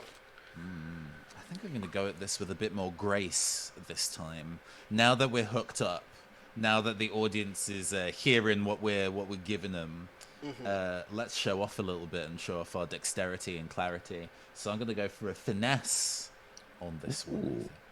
Nice. And I'm going to pushing myself is a thing for this, right? For the additional +2. Yes. Do you have the stress available to do that, sir? I do have the stress to do that once. I see. Once. Only once. Okay. River, what about you? Okay, now that River no longer has to focus on her own instrument, she wants to try and really take in what the rest of the band is doing and therefore attune her instrument to the melody that everyone else is going through. Get that underlying rhythm going. Okay. Ava, what about you? More scuffle, please. I think Ava is in the middle of the song, fascinated about what the fuck is gonna happen with this magic, and wants to do more magic. I'm gonna roll a tune on this one. Aha, okay. And Nachmat, what about you? Ahmed, seeing that this is an opportunity to play a little bit softer and highlight some of what everyone else is doing, is going to use sway to make a melody, to play a melody that just supplements the rest of the group. Okay. Did I just hear a roll? Did I just? Yes, we got. Okay, if we Sorry, I was a little eager. Oh no, that's fine. Quick reminder question. With Rivers, effect. I'm gonna roll this anyways because this is what makes sense. 10. Does there a difference between a straining and a full success? With Rivers effect canceling out straining adversity? There is still a mechanical consequence during a clash, but in terms of suffering adverse effects, you will not suffer adverse effects. Okay, good. So if I'm seeing correctly, that's a stunning from Ava. Yep. 3 stunnings, I think. These are all stunning. They're all and then stunnings one now. I'm Yes. And I'm a full. Which I feel like fits exactly the narrative we had set up. I'm just here to support everyone. It's fine. Okay. Right. I love that Ava is still here.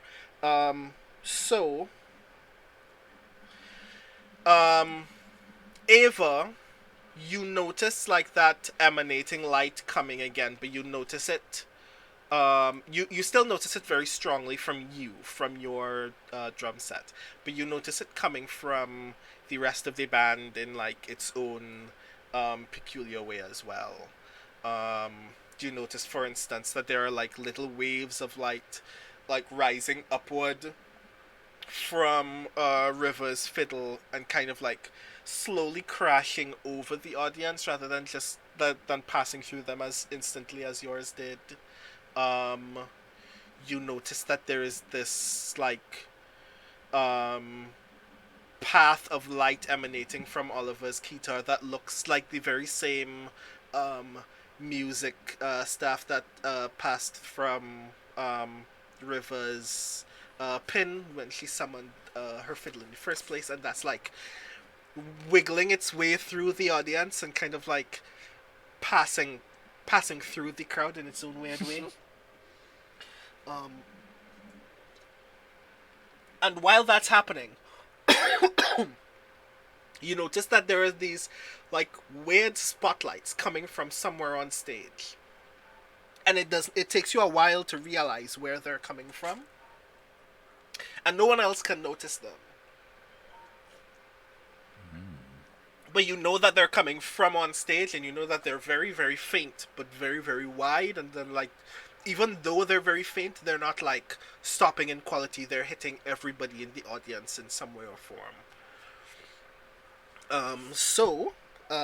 Let's go to the second chorus. a thing to note, very briefly, that put Oliver's stress at maximum. So I think in this pit, because we've hit it right, and interestingly, the way that you've described this, where when we did our initial performance, the audience was just losing their shit every time we moved on to the next kind of stage of this. This one feels more like they're like in rapt attention, because we've heard less screaming. Yeah. They seem utterly focused on a thing.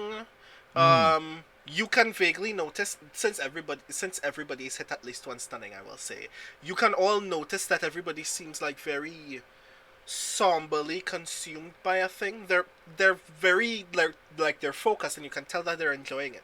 But you get the impression that there's some level of focus or some level of deep appreciation that is taking place in this moment. Even though this song is a very angry, like very visceral song, the tempo of it is such that, like, you would it would be perfectly in line with the kind of audience that would at this moment put their lighters up. Which hasn't happened yet, but there's enough songs still to go. So now, second chorus. Oliver, what would you like to roll?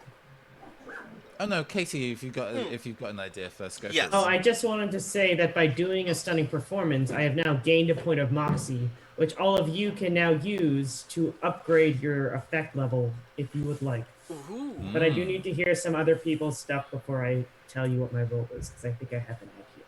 I have an idea. I think Ava's gonna quote unquote take lead on the beat of the song. And I think just at this point, I feel like there's this point in some punk songs where you can really hear how the drum drives through the rate at which the rest of the instruments are playing. I think this is one of those parts, and I'm going to use a direct roll. Nice. If that's cool with everybody. Sounds good. So, does anyone else have something in mind?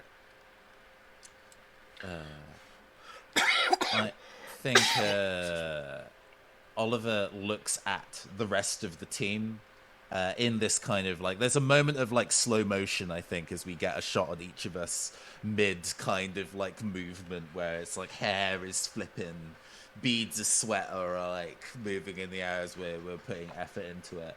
And Oliver's got the sparkles back in his eyes again. This was the kind of moment, this is the kind of thing that he's living for now.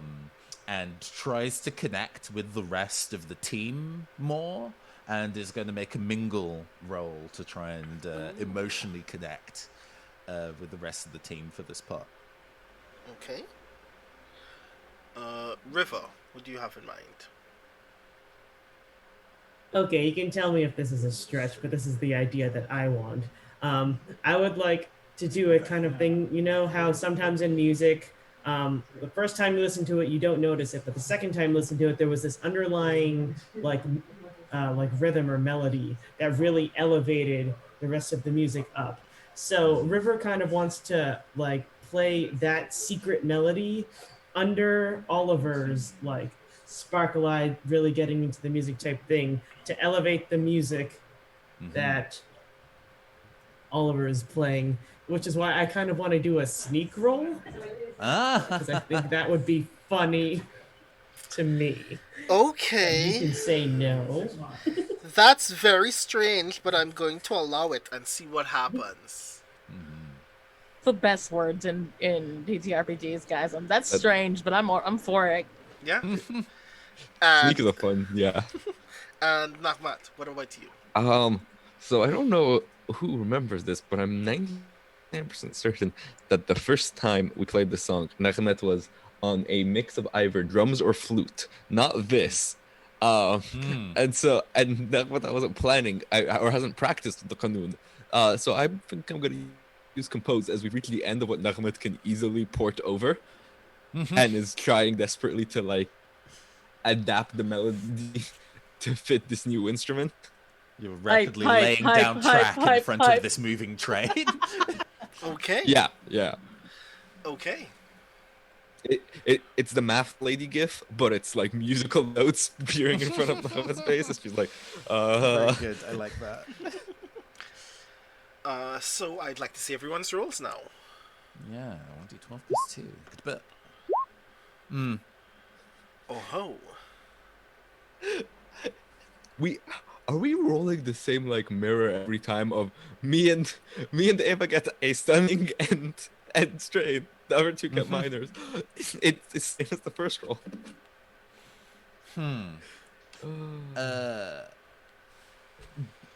GM. Yes. How many more rounds does this song have? That's the very lovely thing, right? Because a thing has just happened. This song was going to have a great deal more phrases. But that's not what's about to happen now. Because the ratio of stunning performances and strains that you have had in this song so far is so huge already that I'm going to say that a thing happens because I want the thing to happen. Juicy. So, the song is going wonderfully.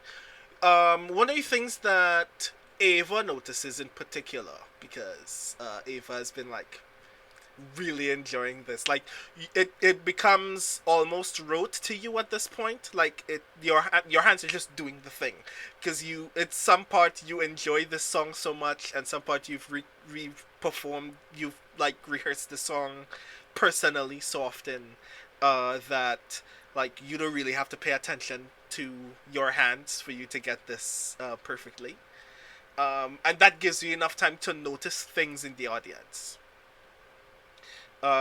You notice that the majority of the audience are rocking out, but you get the vague impression, especially from the very young, that most people have never heard this song before. A thing that you already know because the song is contraband. But like, that even the eldest people in this audience are like, I have never encountered this song before, this is rad. You notice very idly a thing that you hadn't noticed before because you didn't see them backstage, but you see them now. This audience is heavily guarded. There are authority personnel all throughout the crowd, and they are looking at you kind of awkwardly.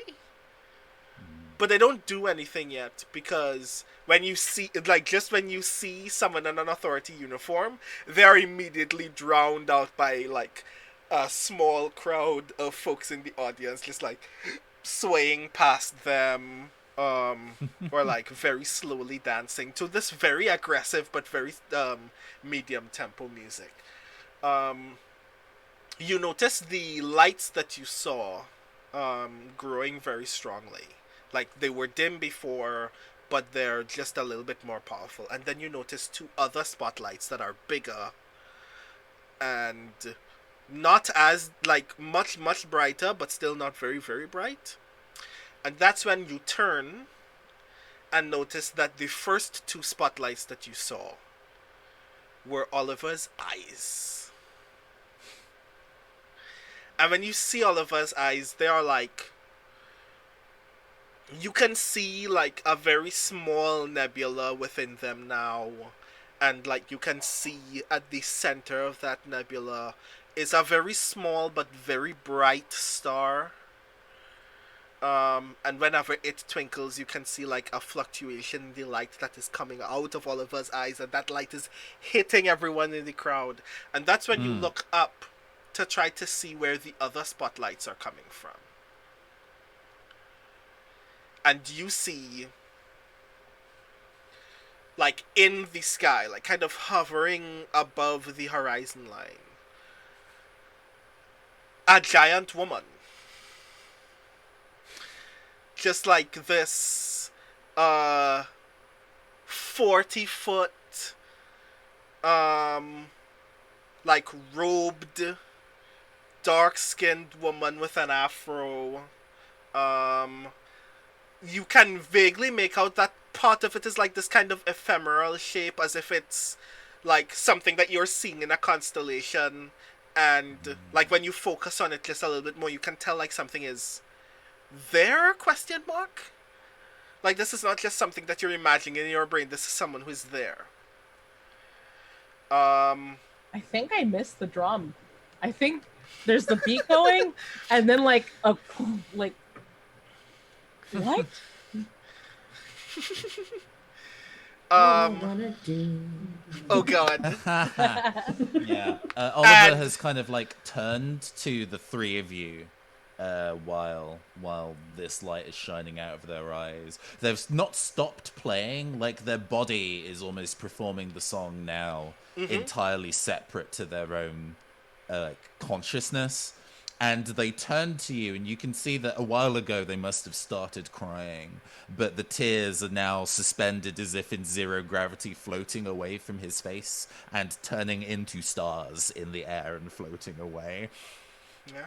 Like, you literally see, like, globs of water that are much, much larger than normal human tears float away, like, forward and away from Oliver's eye, and, like, just slowly start gathering mass, like, right ahead of him, and then just, like, becoming small stars and just, like, hovering upwards into the sky.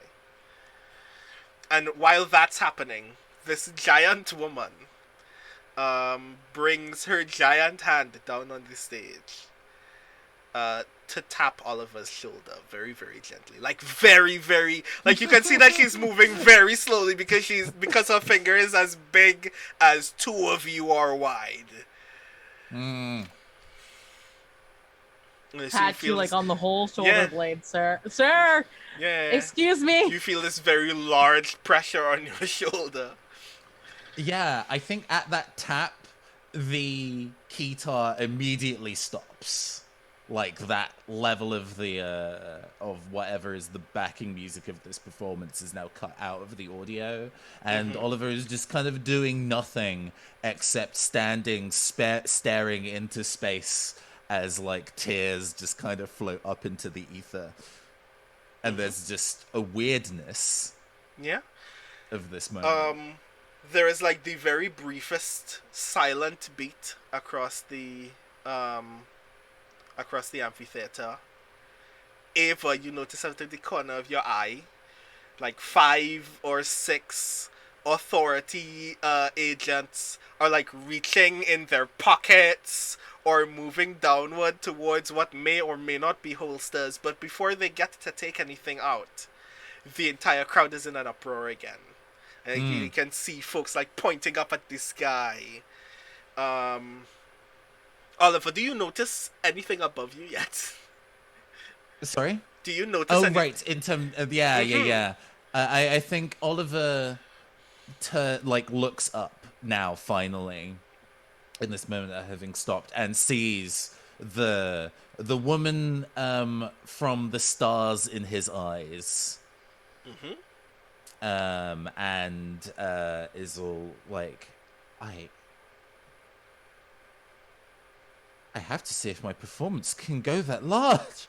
I have to. And I'm going to do one of my hums as like essentially a pre-shot. One of my hum is once each performance, I may push myself to increase another bandmate's role by 1 level. I want to, if I may, I would like to kick that in advance, especially as there are people behind who maybe are about to aggress my teammates. And he turns to the 3 members of the band and says, "It has been absolutely stellar playing with you." And then bows incredibly low, turns to the audience, and runs to do a stage dive. And I think relatively early on, one of the ways that Oliver kind of introduced himself in the scene was that he leapt off a bus with his kind of gigantic oversized puffer jacket flapping in the breeze, immense and immaculate high top trainers in that kind of flying motion. And we see that again as he leaps off the stage into the audience and then is immediately just an outline of deep space and stars, and then nothing. Yeah.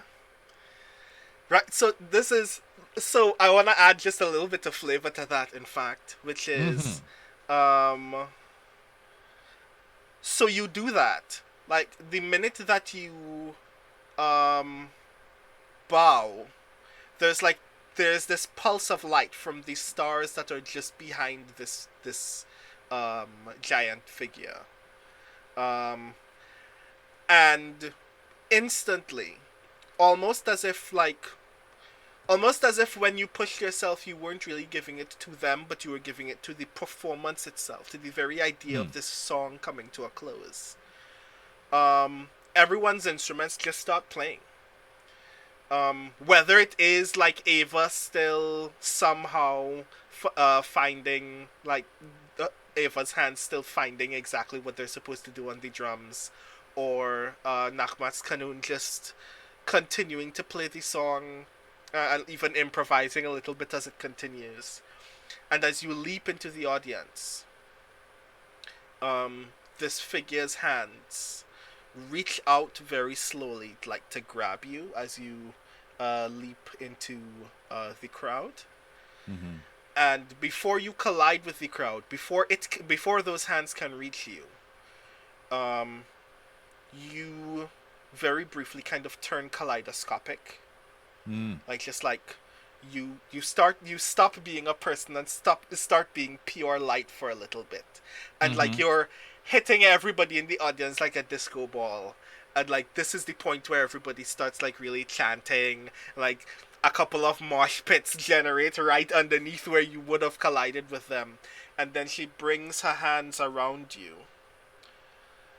and when she takes her hands away, you're just like this glitter of light that is falling across the audience.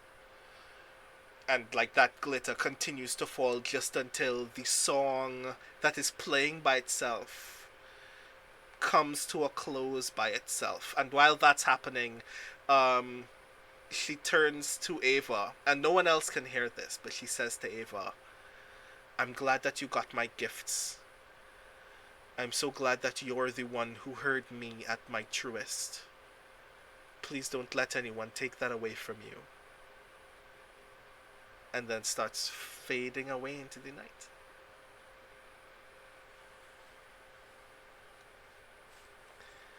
And the audience like going wild still, and like there is a point where you can't hear yourself over the audience.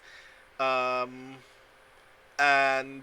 when you turn back to where Oliver would have stood, you just see Oliver's guitar pin on the bottom, on the just resting there on the stage. Oh, an additional thing is left there, I think. Yeah, we got it. Oliver is usually carried like a messenger bag with him the entire time. That has usually contained the portable theremin and bits and pieces like that. Right, yes. He left without that, so that's just on the floor. And the in the general movement of the stage, the bag has kind of opened and the things are spilled onto the floor. River, you can see that he's left behind his poetry notebook, Tales of the Zodiac, Volume 5. Oh, dang. This doesn't fit the vibe, but I can't believe you just loot dropped on us right now. Oh Lord.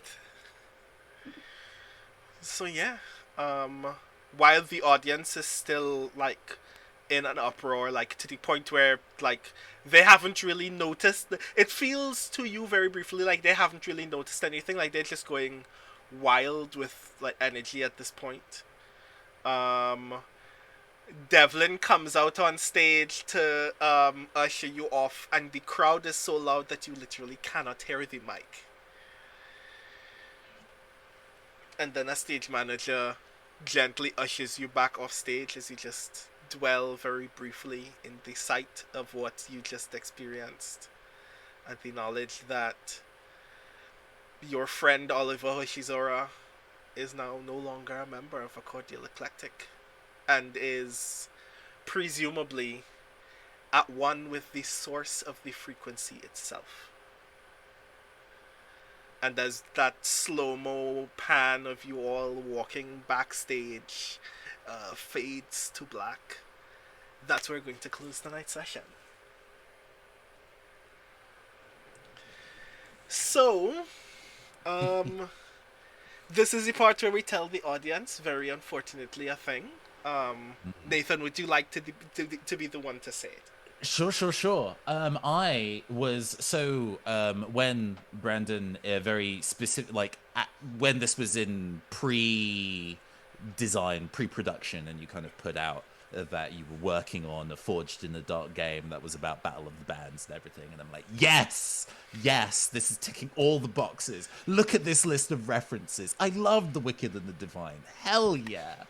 And yeah, so I was so stoked to be involved, and it was a period of my life during lockdown where I was quite light in terms of work hours, so I could go ham with rolling dice on the Sunday night and still kind of show up for work the next day and still function. However, a large number of things have kind of happened in my life, including changing jobs and changing house, and unfortunately, rolling dice so late is no longer a thing I can easily do. To not, bring the show down by just being tired every time I appear on air, I am gracefully stepping away from the campaign. But it has been an absolute riot. This game rules. The show rules. Thank you so much, genuinely. Thank you so much for kind of having me on with y'all. I hoped I have given this production a bit of unique Nathan Blades flair. You definitely have.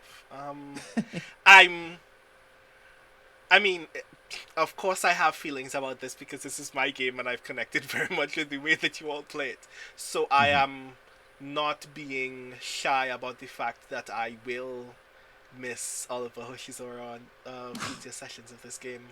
I want to hope very badly that if the stars align, it would be really rad if you could just come back from the dimension of the frequency just very briefly and do a thing. But I do understand that life can be very busy.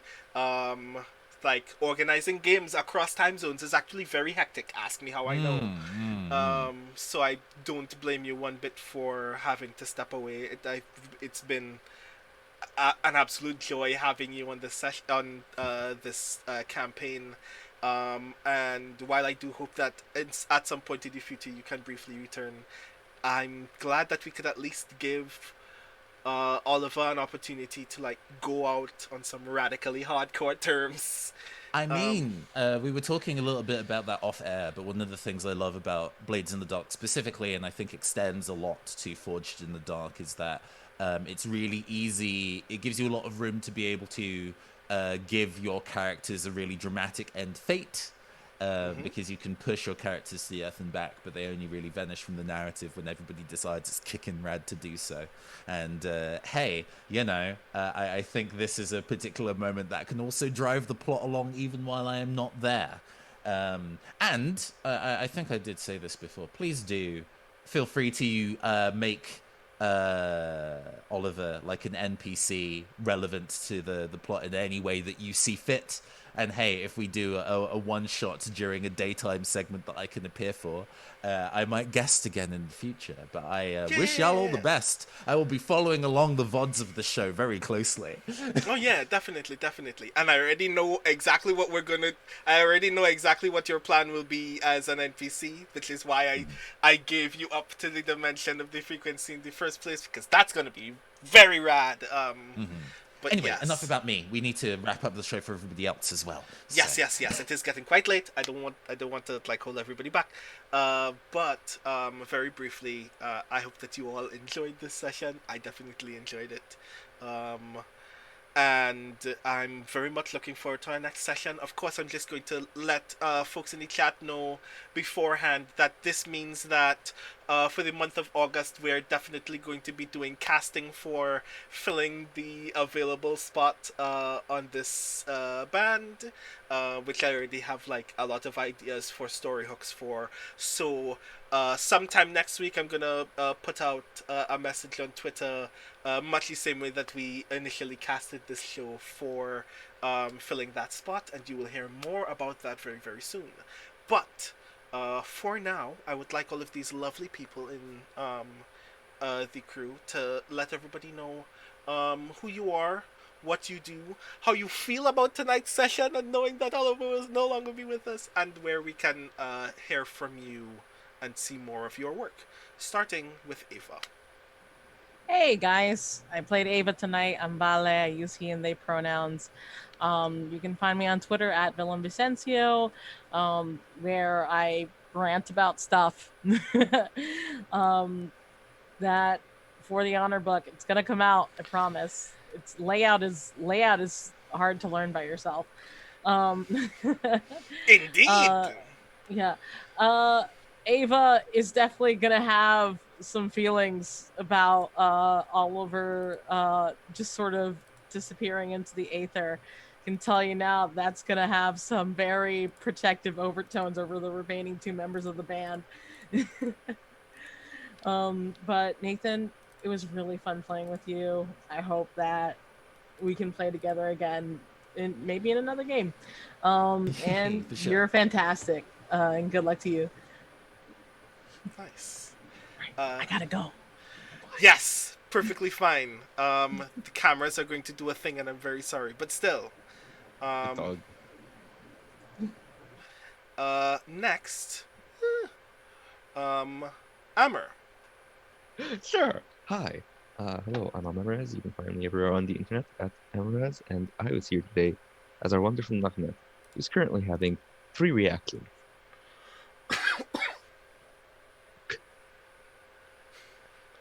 Why wasn't that me? Well, at least using Oliver's ID to get into university will be easier now. Ha! Wow. Jokes aside, it has been a pleasure. I'm excited to see how Naknet actually reacts when they finally process this, because I don't think she has yet. And it has been a pleasure playing with you, Nathan. No, it's been sick. You do so much stuff. Yeah, you do so much actual play stuff. You're a really prolific performer and role player. So it is genuinely an honor to be playing in the game with you. Thank you so much. Hopefully one day it shall repeat. Definitely. I apologize for the camera. I definitely gotta fix it right now because I can't type on my computer. But Keep it going. Keep next, it going. Katie. Hello, everyone. I'm Katie Chin. I've been playing River Song for you tonight, who will be feeling all of the stages of grief and a sense of heavy abandonment. But it's fine. It'll be a character development for her. As a player, it's been an honor having you in it's been my first Twitch campaign ever, and you have definitely made it a heavy blessing. I will be missing your anime vibes and loved them very heavily, and will be continuing them in your name as we move forward. Thank you very Heck much, and maybe yeah. I'll see you in Anime never Manchester dies. someday. Yeah, Yes. let's go. Yes. It's been Hopefully definitely a pleasure playing people with you, know Katie. that's where You're you've so been. goddamn funny. How dare you? This is indeed true. And We'll be last but playing not again someday. last but not least, Nathan, please let everybody know who you are, what you do, and where we can find more of your content Who while am you won't I? be here. Goodness.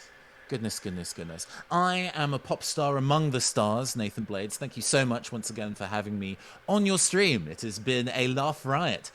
You can find me at the Neon Caster on Twitch, where I stream on average at least twice a week these days, although I think I'm going to be taking next week off to get some other bits and pieces sorted, because I have a whole bunch of my own tabletop RPG casting things coming up for one-shots and a mini campaign.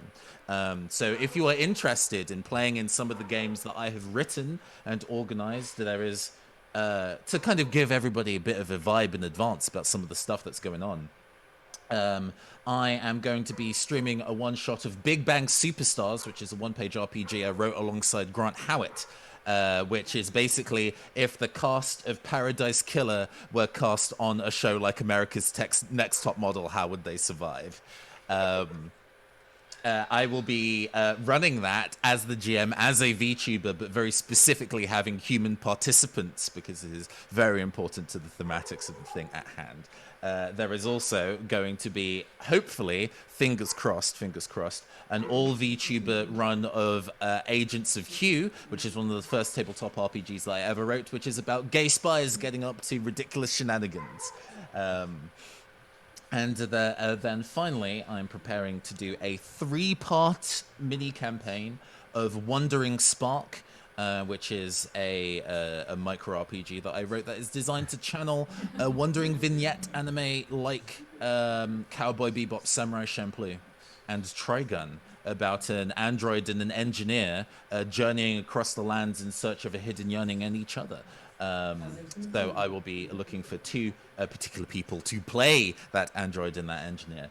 But yeah, if you want to go and find out about when the castings for that go live and the pitch documents therein, you can follow me on Twitter at twitter.com/PhantomArtsEnt. I cannot remember if I'm allowed to post links into this Twitch or not, whether I'm allowed, but let's see if I can. You should be able to, I can. Yes. Yeah. Nice. Yeah, go and keep an eye on there for when those castings go live. They'll have full pitch documents there. They will be usually at my kind of like evenings rather than this kind of like American evenings. But they will usually be on weekends. So do keep an eye out. Thank you so much once again for having me. I really, really appreciate it. Thank you so very much. I hope that you won't be a stranger. I definitely want to check out more of your RPG things.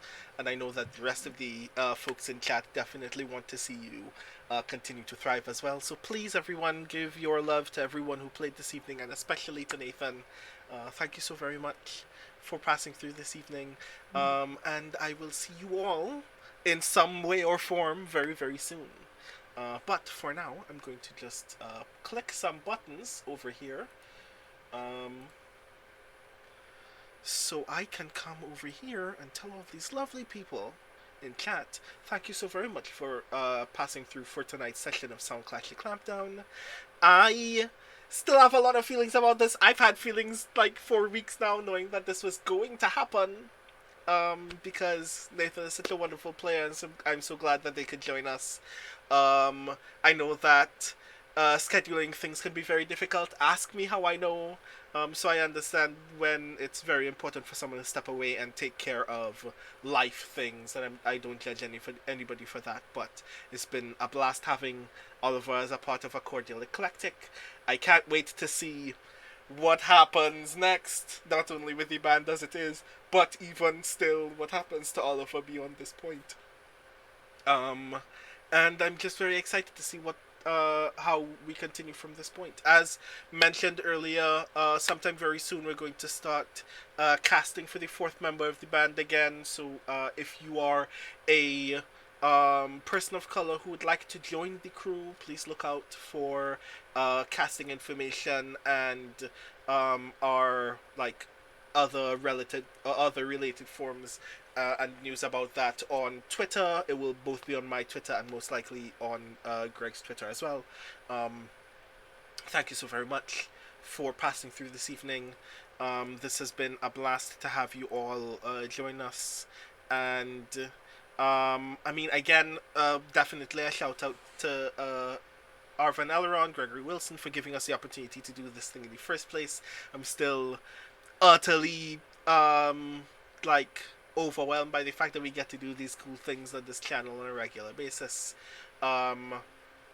Thank you to Amaraz, Crit Twitch, Determinology Z, ECAG, Expressways, Garlic Tofu, Gigafrost, Macaroni KTX, 9_is_healthy, Optic Nerve, Small Streamer DC Server, okay, the Neon Caster, and you Christensen for passing through this evening. Again, definitely shout out to my wonderful cast of this game, the bandmates of A Cordial Eclectic, Valeria Villavicencio, Amaraz, Katie Chin, and Nathan Blades, who will, as of this point, no longer, unfortunately, be a member of the crew, but will still always be a part of A Cordial Eclectic in its heart and a part of the frequency in its infinite sound.